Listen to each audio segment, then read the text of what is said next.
अस्सलाम वालेकुम नाज़रीन, नवी ॾिसी रहिया आहियो STV न्यूज़। मां ख़दीजा फ़ातिमा।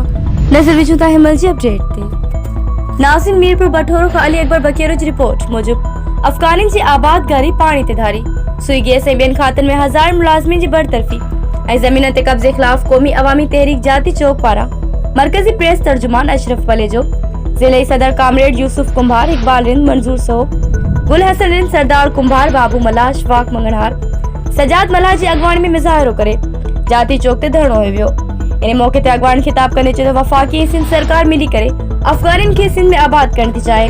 सिंध खे अक़लियत में तब्दील करण जी साज़िश करे रहियूं आहिनि। सिंध जो अवाम कंहिं बि सूरत ते अफ़गानिन ऐं धारी आबाद करे खे क़बूल न कंदो। हिननि चयो त हिकिड़े पासे महांगाई करे अवाम खे ॻबी जे लाइ परेशान कयो वियो आहे त ॿिए पासे सिंध जो अवाम पाणी ढुक लाइ परेशान आहे। सिंध जे हिसे जो पाणी ते पंजाब क़ाबिज़ बणियल आहे। अगवान चयो त हिकिड़े पासे सिंध हुकूमत सिंध जे हज़ार लखे एकड़ ज़मीन ते वार करे रही आहे, जंहिंखे बर्दाश्त न कयो वेंदो।